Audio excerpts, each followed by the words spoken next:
আরকাম ইবনে আবিল আরকাম একজন তরুণ সাহাবী, মাত্র 16 বছর বয়সে তিনি ইসলাম ধর্ম গ্রহণ করেছিলেন। তার একটা ঘরের একটা বড় অংশ তিনি রাসূল সাল্লাল্লাহু আলাইহি ওয়াসাল্লামের তালিমের জন্য ডেডিকেট করেছিলেন এবং সেটাই ইসলামের প্রথম বিশ্ববিদ্যালয় হিসেবে স্বীকৃত, দারুল আরকাম। এবং মজার ব্যাপার হচ্ছে ওনার ঘরটা সিলেক্ট করার পেছনে স্ট্র্যাটেজিক অনেক কারণ ছিল, কারণ সে ছিল বানু মাখজুম গোত্রের, মানে কোরাইশের শত্রু, কোরাইশের রাইভাল ছিল বানি মাখজুম। রাসূল সাল্লাল্লাহু আলাইহি ওয়াসাল্লাম ছিলেন কোন বংশের বলেন তো সবাই? কোন বংশের? কোরাইশ বংশের। আর আবু জাহাল ছিল কোন বংশের? না, সে বানু মাখজুম থেকে ছিল। So Banu Makhzum was the rival of Quraish. তারা ছিল কোরাইশদের সাথে একটা হাড্ডাহাড্ডি লড়াই, শত্রুর মতো আর কি। তো রাসূল সাল্লাল্লাহু আলাইহি ওয়াসাল্লাম কোরাইশি কারো ঘর বেছে নেন নাই, বরং বানু মাখজুম গোত্রের এক তরুণ আরকাম, তার ঘরটা তিনি বেছে নিয়েছিলেন এবং স্ট্র্যাটেজিক্যালি এত চমৎকার একটা পজিশনে ছিল। মাত্র 130 মিটার ডিস্টেন্স ছিল কাবা থেকে 130 মিটার দক্ষিণ পূর্বে এই আরকাম রাদিয়াল্লাহু তাআলা আনহুর ঘর ছিল। ফলে এই ঘরে যদি তিনি গ্যাদারিং করেন কেউ আর সন্দেহ করবে না, যেহেতু এটা বানু মাখজুম গোত্রের একজন যুবকের ঘর। আল্লাহু আকবার। তো রাসূল সাল্লাল্লাহু আলাইহি ওয়াসাল্লাম এই দারুল আরকামে বসেই বেসিকলি তিনি এই কোরআনের তালিম, এই শিক্ষা, এই পাঠদান মক্কাতে সেন্টার বেস তিনি শুরু করেছিলেন। এবং মদিনায় যদি আমরা দেখি, মদিনা তো মসজিদে নববী নির্মাণের পরপরই মসজিদে নববীর একেবারে পেছন দিকে, এই হলরুমের পেছন দিকে যেরকম একটা জায়গা ছাউনির মতো, মসজিদে নববীর ঠিক পেছনে খেজুরের ডাল দিয়ে, খেজুরের পাতা দিয়ে ছাউনি দিয়ে একটা জায়গা তিনি করেছিলেন, যেটাকে আমরা আহলে সুফার সেন্টার হিসেবে জানি। মদিনায় তিনি সুফা ইউনিভার্সিটি প্রতিষ্ঠা করেছিলেন। তাহলে মক্কায় তিনি কোরআনের তালিম দিতেন দারুল আরকাম থেকে, আর মদিনায় যেয়ে তিনি আহলে সুফাদেরকে সেই সুফা এরিয়াতে সেখানে তিনি কোরআনের তালিম দিতেন। এবং সেখানে প্রায় 400 জন দরিদ্র মুহাজির সাহাবী সেখানে বসে কোরআনের হেফজ করতো, রাসূল সাল্লাল্লাহু আলাইহি ওয়াসাল্লামকে বিভিন্ন বিষয়ে জিজ্ঞেস করতো। ইসলামের বুনিয়াদি শিক্ষা, the basic of the basics of Islam, এ আহলে সুফার সাহাবারা সেখানে দুনিয়ার সব কিছুকে স্যাক্রিফাইস করে দিয়ে সেখানে ওনারা রাসূল সাল্লাল্লাহু আলাইহি ওয়াসাল্লামের কাছ থেকে তালিম গ্রহণ করতেন। এবং দূর দূরান্ত থেকে আগন্তুক সাহাবারা যখন আসতো তারাও এখানে থাকতো, যেহেতু 400 জন থাকার মতো একটা প্লেস। রাসূল সাল্লাল্লাহু আলাইহি ওয়াসাল্লামকে তারা দিনের খুঁটিনাটি বিষয় জিজ্ঞেস করতেন। এবং সালাত শেষে এরকম অনেক হাদিস পাওয়া যায় যে রাসূল সাল্লাল্লাহু আলাইহি ওয়াসাল্লাম আহলে সুফার সাহাবীদের সাথে ওখানে বসেছেন, তাদের সাথে গল্প করেছেন, তাদের প্রশ্নের বিভিন্ন উত্তর দিয়েছেন। তাহলে সেন্টার বেজ শিক্ষাদান এটা কিন্তু রাসূল সাল্লাল্লাহু আলাইহি ওয়াসাল্লামের জীবনী থেকে আমরা দেখেছি। এবং যখন মসজিদে নববীর পেছনে আহলে সুফাদের 400 জনের পরে যখন আরও বেড়ে যাচ্ছিল, তখন রাসূল সাল্লাল্লাহু আলাইহি ওয়াসাল্লাম মসজিদের বাইরে মুকরিম বিন নাওফাল রাদিয়াল্লাহু তাআলা আনহুর একটা ঘরে আরেকটা সেন্টার করেছিলেন, এটাকে বলা হতো দারুল কুররা। এভাবে একটার পর একটা সেন্টার রাসূল সাল্লাল্লাহু আলাইহি ওয়াসাল্লাম তিনি নির্মাণ করেছেন এবং দ্বীনের বাণীকে তিনি ছড়িয়ে দিয়েছেন।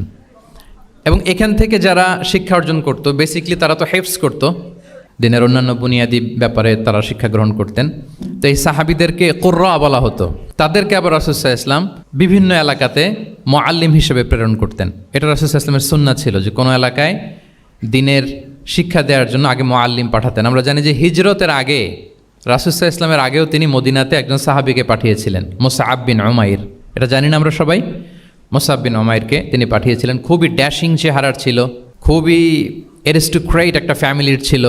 উনি এত চমৎকার পারফিউম ইউজ করতেন, উনি কোনো রাস্তা দিয়ে হেঁটে গেলে সবাই বুঝতো এই রাস্তা দিয়ে কিছুক্ষণ আগে হেঁটে গিয়েছে মুসআব বিন উমাইর। বাংলা একটা কথা আছে, আগে দর্শনদারি পরে গুণ বিচারী, এরকম একটা কথা আছে না? সো মদিনার লোকটা যাতে ইসলামের প্রতি খুব দ্রুত অ্যাট্রাক্টেড হয়, এজন্য তিনি আবু বকর রাদিয়াল্লাহু তাআলা আনহুকে পাঠাননি, ওমরে ফারুককে পাঠাননি, বরং মুসআব বিন উমাইর রাদিয়াল্লাহু তাআলা আনহুকে মুআল্লিম হিসেবে, he was the first ambassador of Islam, প্রথম অ্যাম্বাসেডর হিসেবে তিনি মদিনায় গিয়েছিলেন।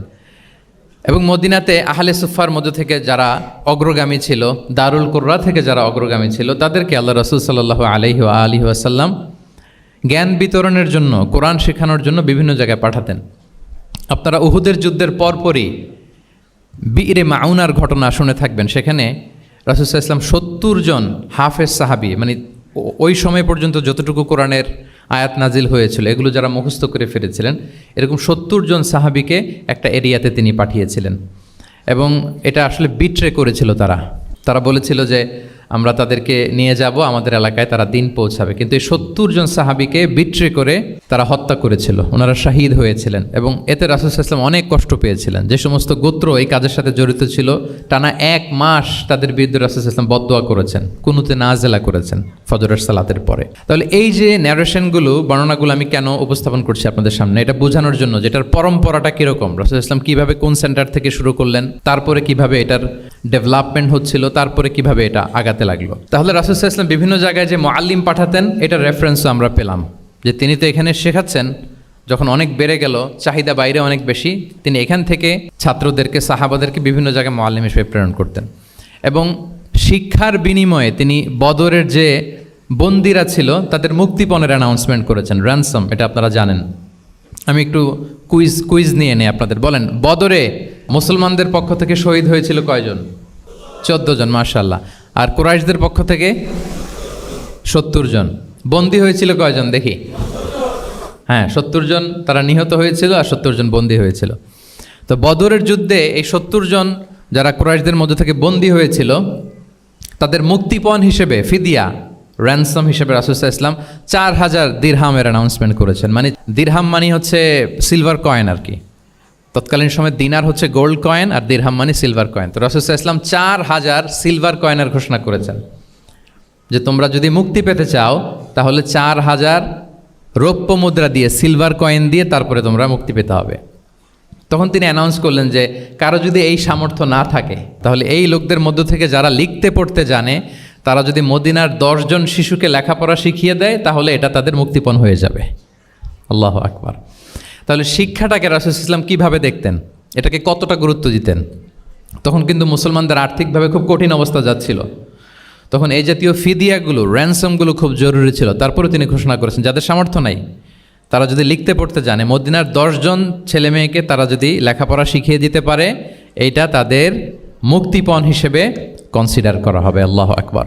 তাহলে সম্মানিত সুধী, আমরা সেই ইব্রাহিম আলাইহিস সালাতু ওয়াস সালামের দোয়া থেকে শুরু করে বদরের যুদ্ধ পর্যন্ত চলে আসলাম যে রাসূল সাল্লাল্লাহু আলাইহি ওয়াসাল্লাম শিক্ষাটাকে, এডুকেশনকে এবং শিক্ষার বাণীকে বিশ্বময় ছড়িয়ে দিতে তিনি কীরকম পদক্ষেপ নিয়েছেন, ওভারঅল একটা আমরা আইডিয়া পেয়েছি। এটা ছিল আমার ইন্ট্রোডাক্টরি ডিসকাশন। এখন আমি মূল আলোচনায় চলে যাই যে রাসূল সাল্লাল্লাহু আলাইহি ওয়াসাল্লাম সাহাবাদেরকে যে তিনি শেখাতেন, ওনার পাঠদান পদ্ধতি কেমন ছিল। প্রথম কথা হচ্ছে রাসূল সাল্লাল্লাহু আলাইহি ওয়াসাল্লাম পিতৃস্নেহে সাহাবাদেরকে শিক্ষা দিতেন, as like a father teaching his child, teaching his son or daughter.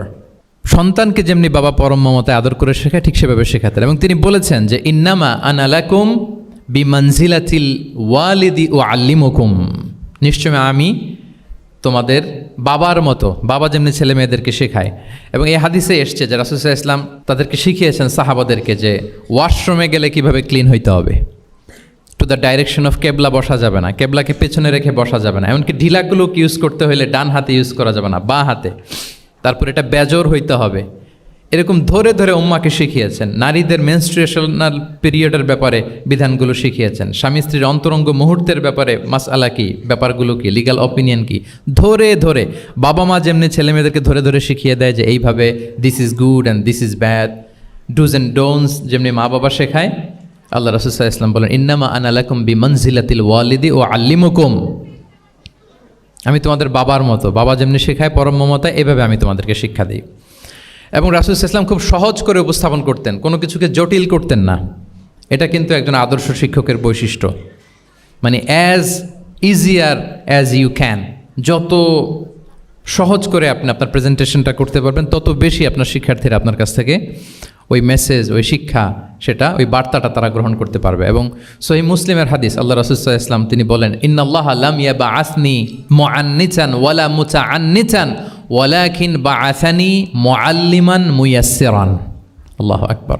আল্লাহ তাআলা আমাকে কঠোরতা আরোপকারী, জটিলকারী করে প্রেরণ করেননি, বরং সহজভাবে, সহজ পন্থায় শিক্ষাদানকারী শিক্ষক হিসেবে প্রেরণ করেছেন।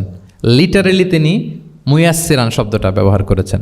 যেহেতু এখানে ইসলামিক স্টাডিজ, কোরআন, হাদিস যে ডিপার্টমেন্টের শিক্ষার্থী বন্ধুরা আপনারা যারা আছেন, আপনারা শব্দের অর্থটা লিটারেলি বুঝতে পারতেছেন যে তিনি বলেছেন মুআল্লিমান মুয়াসসিরান, আমি সহজপন্থী শিক্ষক হিসেবে প্রেরিত হয়েছি। কোনো জিনিসকে কঠোরতা আরোপ করার জন্য, কঠিন করে প্রেজেন্ট করার জন্য আল্লাহ আমাকে পাঠাননি।